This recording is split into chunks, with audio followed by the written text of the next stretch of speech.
de 2013, onde será dada início essa noite ao Tribunal do Júri do julgamento no caso dos exploradores de caverna.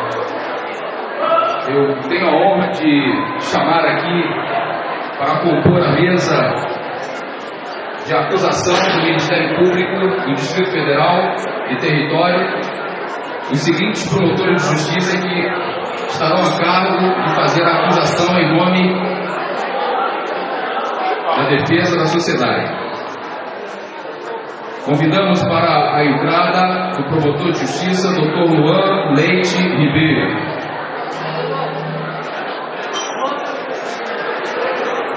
Doutora Francisca Graziele Martins Viana.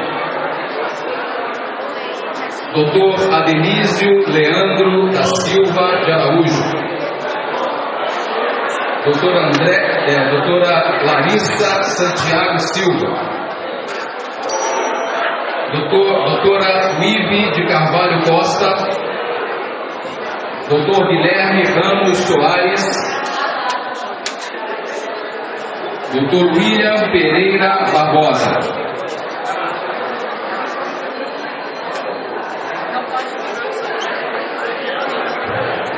Convidamos para compor a mesa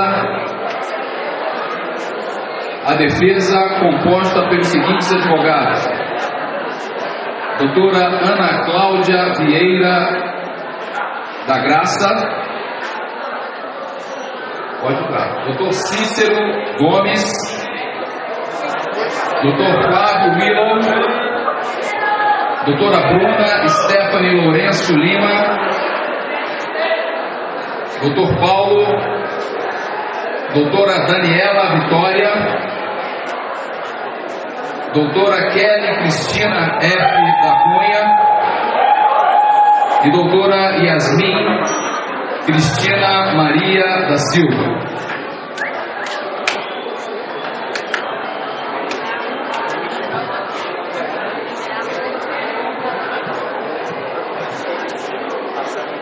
Ainda chamamos os jurados: senhora Laisla Gonçalves Bezerra, senhora Tatiane Martins, senhora Adna Keila Justino Martins, senhora Sheiliane Costa de Souza, senhora Cristiane Ferreira da Silva, senhora Catiúze Souza dos Santos e senhora Jordana Rúbia Lopes Matos. Nesse instante, nós pediríamos a todo o plenário, juntamente com os advogados e promotores de justiça, que se colocassem de pé para a entrada dos juízes. Gostaríamos de chamar para compor a presidência desse tribunal o excelentíssimo senhor doutor Paulo Misael, juiz de direito da comarca do 71 de Brasília. O excelentíssimo senhor doutor Leandro Farias Silva, da comarca do 71 de Brasília. Excelentíssima doutora Natália Santos, da comarca do 71, da cidade estrutural de Brasília. A todos, por gentileza, podem se assentar. Nós vamos começar esse julgamento de uma forma interessante e eu quero aqui fazer algumas considerações com os colegas também, né? Comigo aqui a professora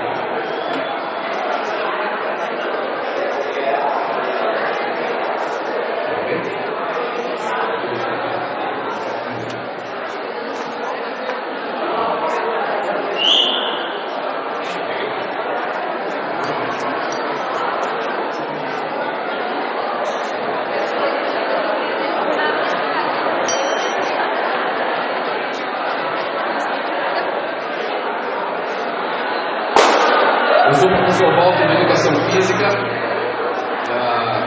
Eu quero fazer a minha apresentação aqui, mas eu quero também que os colegas que nos ajudaram aqui, cada um faça a sua apresentação, tá bom? Eu sou professor aqui de Educação Física, sou advogado também, trabalho no tribunal, isso na vida real realmente. Mas aqui, todo esse trabalho eu quero deixar aqui com muito carinho e passar para o professor aqui, depois do professor. Boa noite, eu sou a professora Andréia, sou professora de artes, das 3 turmas. Boa noite, eu sou o professor Gilmar, sou professor de matemática das 3 turmas e conselheiro do terceiro B. Madrinha do terceiro B. Eu sou Paulo Pedro de Física e sou o padrinho do segundo B.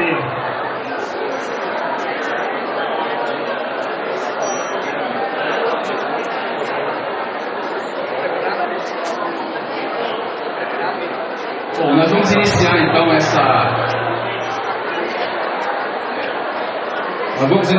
o julgamento e nós vamos chamar aqui pela ordem. Eu quero antes fazer apenas uma exclamação rápida do que é esse julgamento. O caso dos exploradores de caverna é um caso fictício que aconteceu no ano de 4299 em uma cidade em que 5 amigos decidiram fazer uma exploração de caverna. Eles faziam parte de uma sociedade espeleológica e eles entram na caverna para fazer essa exploração. Logo na entrada há um desmoronamento e eles ficam presos ali na caverna. Os seus familiares preocupados avisam então a sociedade, dos quais eles pertenciam, e essa sociedade providencia o socorro. O socorro demora mais ou menos inicialmente 20 dias.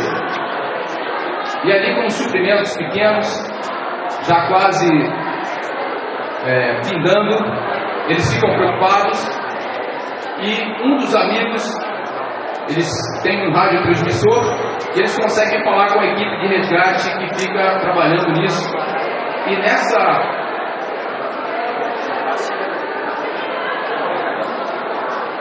nessa ordem toda de socorro, 10 operários morrem ainda tentando resgatar esses 5 amigos.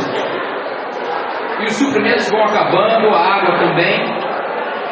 E um dos amigos resolve lançar um desafio, uma vez que eles estavam percebendo que iriam morrer de fome. E um dos amigos dá uma ideia: olha, então vamos fazer o seguinte, vamos matar um de nós para servir de alimento.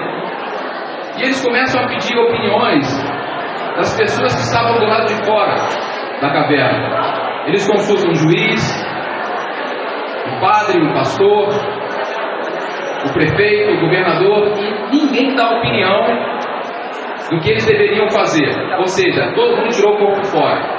Nesse instante, eles consultam um especialista que ainda demorariam mais 10 dias, além dos 22, mais 10 dias demorariam para fazer o resgate. E eles perguntaram para o médico se, ao se alimentarem de carne humana, qual seria a possibilidade de sobrevivência. O médico disse que existiria sim a possibilidade. E nesse momento há a interrupção do radiotransmissor, e quando após os 10 dias, ou seja, após 32 dias em que eles estavam presos na caverna, quando eles resgatam somente os 4 amigos. Um dos amigos, chamado Roger Whitmore, foi morto pelos outros e serviu de alimento. Ao serem resgatados, esses 4 amigos foram levados para o hospital, foram submetidos a um tratamento psicológico e a um tratamento de desintoxicação, porque a carne humana não é uma carne própria para o consumo. Após isso, os 4 amigos foram levados para um julgamento. E nesse julgamento, que acontece hoje aqui no CEF1, tanto a equipe da acusação, que é representada aqui pelo Ministério Público, os nobres promotores de justiça, quanto a equipe da defesa, eles se empenharam muito para que esse trabalho fosse coroado com êxito. Mais uma vez eu agradeço aos professores, conselheiros, a toda a equipe do CEF1, a direção que nos apoiou durante esse tempo inteiro, o nosso muito obrigado mesmo de coração. E avisar também que esse julgamento está sendo filmado e vai para o YouTube, ou seja, o CEF1 da Estrutural vai entrar para a história do YouTube. E aí eu peço uma salva de palmas para todos nós aqui. Cada promotor vai ter 2 minutos para expor a sua acusação. Depois nós teremos a parte da defesa, que também terá 2 minutos cada um. Ao final, os juízes, os jurados deliberarão culpado ou inocente e será dado o veredito. Sem dúvida nenhuma, é um desafio maior para o CEF1. Esse julgamento já foi realizado em outras escolas, foi um êxito muito grande e aqui não vai deixar de ser diferente. Tá bom? Eu peço aos juízes que controlem 2 minutos, tanto para os promotores quanto para os advogados de defesa, ao ouvirem a sinetinha tocar, é porque terão ainda mais 1 minuto. Tá bom? Então nós vamos iniciar agora, chamando aqui a primeira acusação. Eu vou ter a honra de passar o microfone para o Dr. Luan Leite Ribeiro, que se dirigirá aos jurados para fazer a sua acusação. Logo depois, na ordem, vai falar a doutora Francisca, depois a doutora Denísio, depois a doutora Larissa, doutora Wive, doutor Guilherme e por último o doutor William. Cada um vai passando o microfone para o outro, tá certo? E a gente vai com isso aí. Ok? Com a palavra, doutor, excelentíssimo promotor, doutor Luan Leite Ribeiro, para iniciar a acusação. Bom, primeiramente, boa noite a todos. Hoje estou aqui para acusar esses 4 elementos que acometeram um crime tão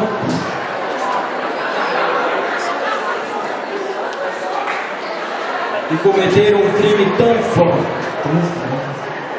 de uma forma tão bruta e tão pré-histórica, com desculpa, que os 5 iriam morrer, então, dizendo que eles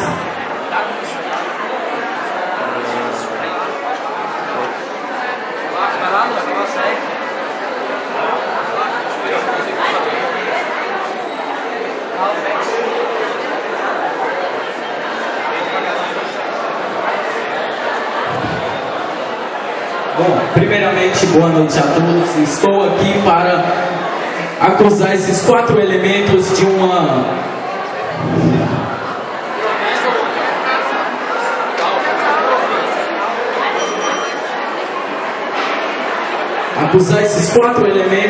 um crime de uma forma tão bruta e tão pré-histórica, com o ato de decepar o próprio amigo para a sua sobrevivência, com a desculpa que os 5 amigos iriam morrer, dizendo que que Roger havia sugerido uma aposta e o preço da aposta seria o pagamento com sua própria vida, que o que perdesse seria morto e servido como alimento para seus amigos.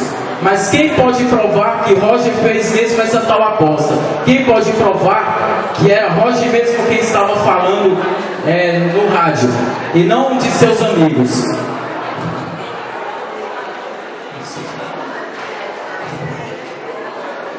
E também eles não podem alegar que foi omissão do Estado, por causa que o país investiu para socorrê-los, sendo que 10 pessoas morreram, tendo que salvá-los. Então eles não poderiam alegar que foi omissão de socorro. Espero que os senhores jurados condenem esses 4 elementos, sendo culpados pelos seus atos. Estou encerrando por aqui, muito obrigado.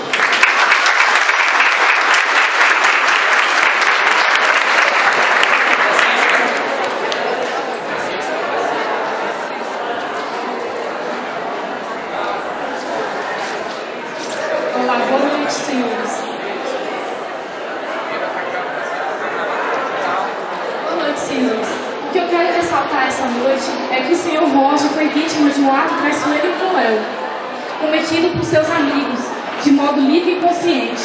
Uma das piores agravantes nesse nefando delito foi a precipitação dos acusados, uma vez que, após terem emitido o conselho médico, estavam cientes de que a partir daquele dia teriam outros 10 para sobreviver sem alimentação.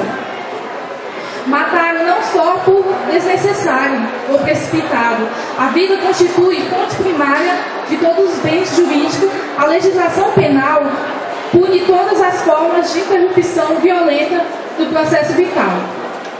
Eles não mataram apenas sem o Roger, eles lhe tiraram o direito à vida, tiraram-lhe seu bem maior, tiraram sua fonte primária. Como todos os Estados democráticos de direito à República Federativa do Brasil, fundamentada e orientada pelo princípio da dignidade da pessoa humana, proclama no artigo 5º, capítulo 3 da Carta Magna, a vida como direito fundamental do indivíduo. Ao declarar isso, que a Constituição dizer que o indivíduo tem direito a uma continuidade na sua existência como pessoa. Esses são os fatos que dão suporte à presença demanda. A assertativa da acusação fundamenta-se ao fato dos acusados terem tramado e premeditado aonde o homem morreu para servir de alimento para seus companheiros, na situação visível de canibalismo, no ato que a vida humana foi banalizada após ser efetuado, ficar em silêncio por 9 dias, até o dia do resgate, tendo como desculpa o término da bateria do aparelho. Quem garante que era a voz do senhor Roger, que ele teria enviado a mensagem, que ele teria falado, entendeu? Aonde fica a consciência dessas pessoas? A cronologia estiver no ato? Sim. Obrigada.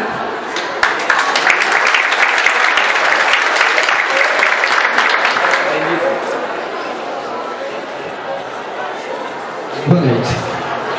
Hoje eu queria acusar os 4 meliantes que cometeram um crime banal, brutal, de canibalismo com a vítima Roger Whitmore. E de acordo com o artigo 121 do Código Penal, matar alguém a pena de reclusão de 6 a 20 anos de prisão.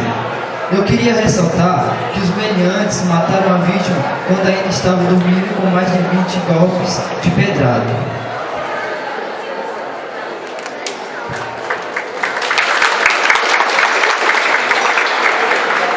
Olá, boa noite. Eu quero dizer que ninguém tem direito algum de matar o outro, pois no 5º mandamento da Bíblia diz não matarás. E no artigo 5º diz que ninguém tem obrigação de fazer ou deixar de fazer alguma coisa senão no virtude da lei. E que todos têm o direito da vida, à liberdade, à igualdade e à segurança e à propriedade. Se ele não escolheu participar do sorteio na última hora, o problema foi dele.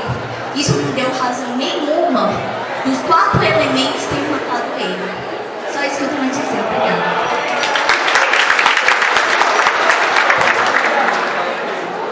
Boa noite a todos. Como promotora de justiça, alego que, embora Roger Whitmore tenha sido eliminado pelos 4 encavernados, ele também foi acusado pelos mesmos por ter violado a proposta feita por ele. Acusados também aqueles que assassinaram intencionalmente, pois superlativizar as ocorrências é por vezes uma interessante forma de enxergar a realidade e suas graves consequências. Porém, se é escrito que matou intencionalmente, deve ser condenado. Não importam as condições em que se deu o tal ato, mesmo sendo, como no caso, a morte de um, a permanência da vida de 4. Entre o direito natural e o positivismo, fica a realização da justiça embasada na solução da lei. Vice-presidente do Egrégio Tribunal do Júri da Camarga do Distrito Federal. Inicio a minha fala recordando as sábias palavras de Aristóteles em sua obra A Política. A base da sociedade é a justiça. O julgamento constitui a ordem da sociedade. Ora, o julgamento é a ampliação da justiça. O nosso objetivo é aplicar a justiça através de um julgamento na qual os réus sejam condenados, tendo em vista que ceifaram a vida de Roger Whitmore. Incluso no artigo 121, parágrafo 2, inciso no Código Penal Brasileiro, homicídio qualificado, tendo em vista que a atitude dos réus impossibilitou a defesa da vítima. Vida é um bem precioso e nenhuma justificativa poderá ser aceita por causa da ilicitude que os réus cometeram. A fome não justifica o ato. Segundo os dados estatísticos da ONU, em 2007, 840 milhões de pessoas no mundo passam fome, mas nenhuma comete o ato que os 4 fez. Imagina se todos fizessem isso. A humanidade ela estaria como hoje. Eu peço que vocês ponham a mão na consciência e pensem algo que eu estava pensando. Se fosse alguém da sua família, vocês não iam querer justiça também? Então, a família desse rapaz, ele está aqui justamente por isso. A gente está aqui justamente por isso, para que a justiça seja feita. Se os réus forem absolvidos, forem aprovados nessa atitude que eles cometeram, quem sabe outras mais irá acontecer. Então eu peço que vocês pensem. Muito obrigado pela atenção.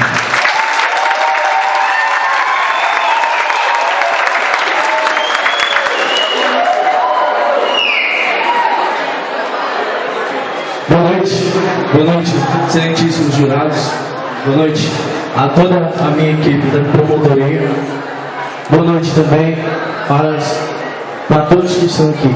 Bom, de acordo com o Código 121 do Código Penal, os réus cometeram um crime de homicídio, sendo que mataram o suposto colega, o parceiro de aventura, para assim ingerir o seu próprio corpo, sendo que o artigo 121 do Código Penal acusa os assassinos e canibais até, sendo que poderia ficar mais tempo sem alimento ou mais tempo sem comer, eles e ainda sem o consentimento da vítima. Esse caso de homicídio poderá pegar de 6 a 20 anos de prisão devido à morte do seu suposto colega.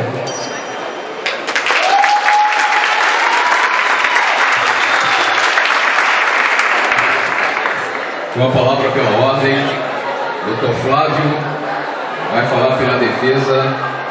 Em seguida, doutora Daniela, logo após doutora Bruna, doutora Yasmin, doutora Kelly e finalizando com o doutor Cícero. Com a palavra, doutor Flávio. Que falará 4 minutos. Excelência.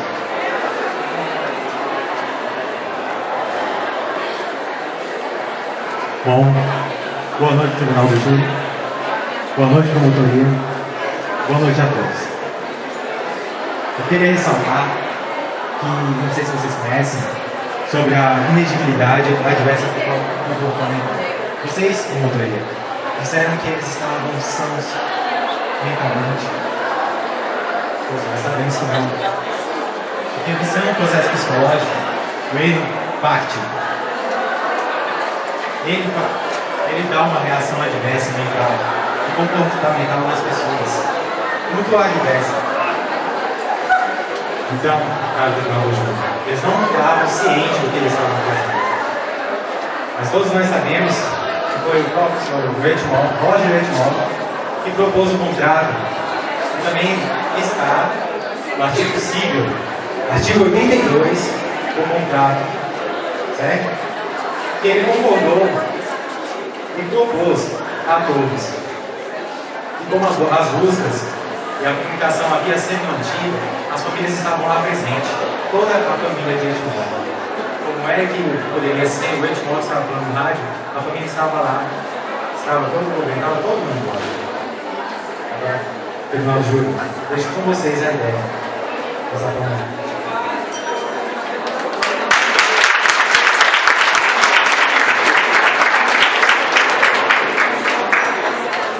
Boa noite a todos, boa noite, Tribunal do Júri, boa noite, colegas da acusação. Eu vim falar sobre a vida humana. Se a manutenção da vida dessas 5 pessoas não fosse importante, então por que motivo o Estado mandaria uma equipe de salvamento para salvar?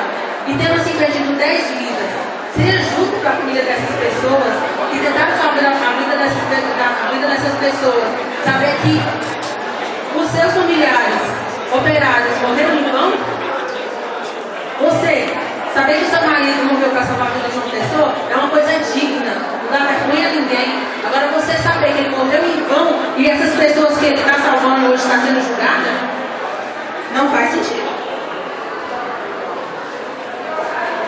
Quando o Edmond propôs, foi o Edmond que propôs o contrato embora de boca, ele que propôs. E quando ele propôs, ele despertou os instintos animais que havia naquelas pessoas, estavam adormecidos. Então o Edmond é responsável também pela própria morte. Quando está morrendo, toda tentativa de continuar vivo é válida. E eles nunca foram julgados, eles não representam nenhum perigo à sociedade. Então eu peço pela absolvição deles, porque absolver também é fazer justiça.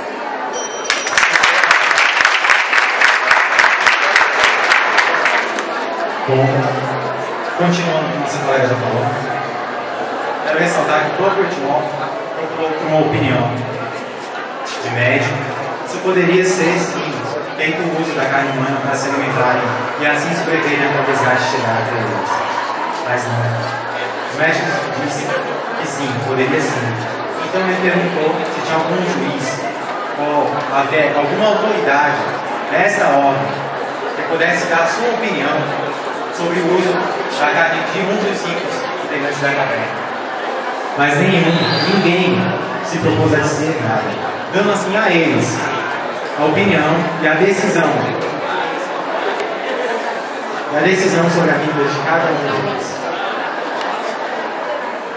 Já uns fracos, sem noção de culpabilidade, recorreram de tal maneira, em questão da sobrevivência, do preservamento da maioria, para que não fosse em vão a perda das 10 vidas, daqueles 10 operários que perderam suas vidas para tentar salvar os 5. Não seriam apenas 10, seriam mais 5, ou seja, 15 mortos, se o Edmond não tivesse se sacrificado para alimentar seus amigos. Imagina, 15 mortos.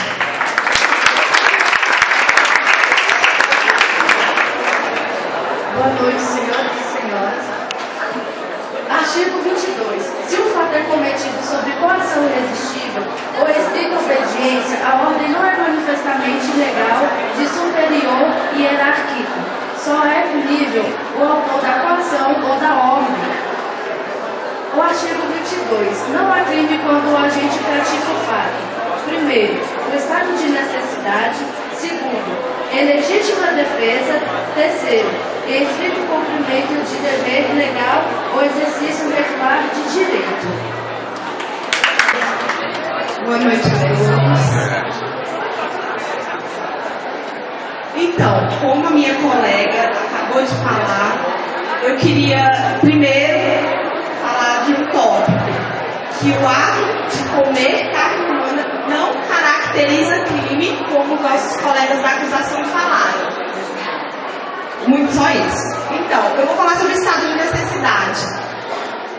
O artigo 24 diz que considera-se em estado de necessidade quem pratica o fato para salvar de perigo atual, que não provocou por sua vontade, nem podia de outro modo evitar, direito próprio à lei, cujo sacrifício nas circunstâncias não era casual ou exigisse.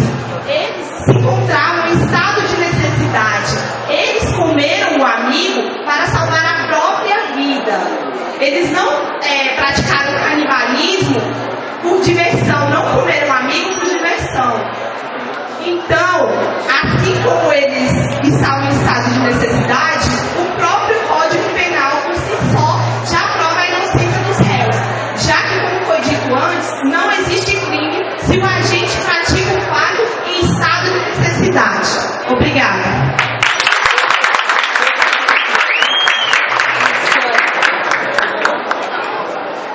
Boa noite a todos. O extremo estado de necessidade colocou os amigos em um impasse, provocando assim uma grande briga entre as partes. Como o senhor Whitmore se encontrava agressivo contra seus próprios amigos, os réus resolveram então defender suas próprias vidas. Como diz o artigo 25 do Código Penal, legítima defesa. Entende-se em legítima defesa quem, usando moderadamente dos meios necessários, repele injusta agressão a direito seu ou outrem. O autor nunca teria sido maltratado, como diz a acusação.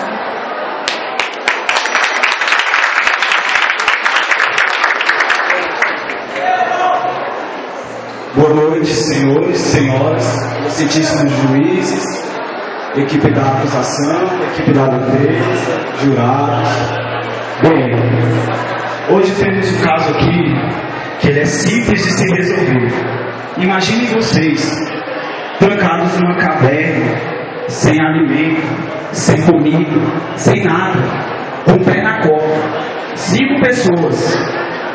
Mas o cara foi iluminado, teve uma ideia brilhante.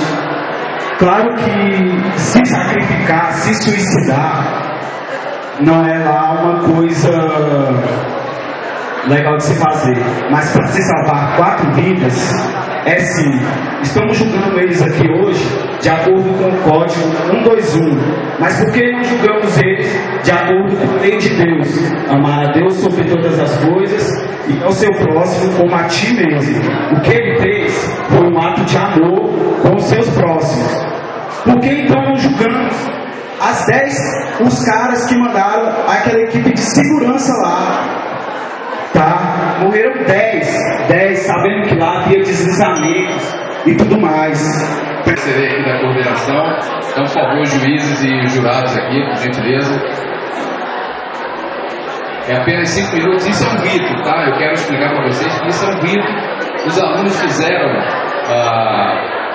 o trabalho de pesquisa, no caso dos exploradores de caverna, e no julgamento comum, obviamente que não demora 1h40, demora muito mais, né? Mas como a gente tem outras 2 apresentações também, então agora seria o momento dos jurados estarem na sala secreta e eles vão ali deliberar, né, através dos itens, se os 4 são culpados ou se eles são inocentes. Nesse momento eu sei que fica assim uma grande pergunta para as 2 equipes. Eu acho que foi muito bacana mesmo isso, né? A gente está instigando esse trabalho para os alunos. Vocês viram aqui com todas as dificuldades, mas nós tentamos aqui fazer o que foi preciso. Eu gostaria, enquanto isso, o professor André vai estar conduzindo aqui, falando mais alguma coisa aqui do trabalho, o professor também, enquanto eu volto para a sala secreta, trazer já o resultado. Como o professor estava colocando, né, esse trabalho foi as 3 turmas, uma turma de defesa, uma turma de acusação e o júri, né? Então, esse caso agora está sendo decidido aqui. Os promotores, os juízes agora vão decidir se eles são os 4 jovens que ficaram na caverna, né? Que comeram o amigo, né? Que para alguns é um ato de canibalismo, para outros não. Então, eles vão ser julgados aqui pelo júri, inocentes ou culpados.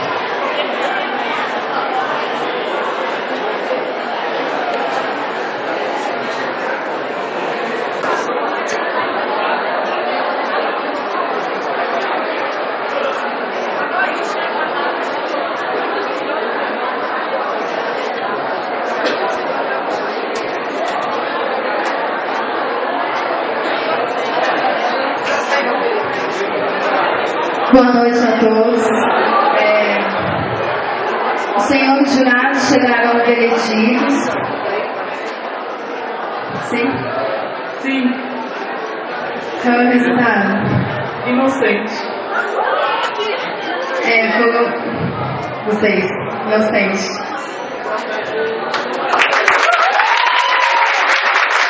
Bom, a gente quer agradecer aqui os jurados, né, a todos. Eles foram inocentados, né, e agora só cabe aí, né, no julgamento comum, só caberia só o que? O recurso, né, apelação, recurso devido, para que isso. Mas isso aqui serviu apenas para ilustrar, né, que com o esforço de cada um de nós aqui, alunos, professores, a gente consegue. Eu quero agradecer também a mesa, tá? Aos juízes, aos promotores, aos jurados, à equipe da defesa, ao CEP1 e como os professores aqui, né? Como os réus foram inocentados desse crime, né, eles saem do tribunal do júri, do plenário, já em total liberdade. Eu quero passar a palavra a quem de direito aqui, né, Dionei, agradecendo aqui mais uma vez. Ok, parabéns às 3 turmas pela apresentação. E agora, os nossos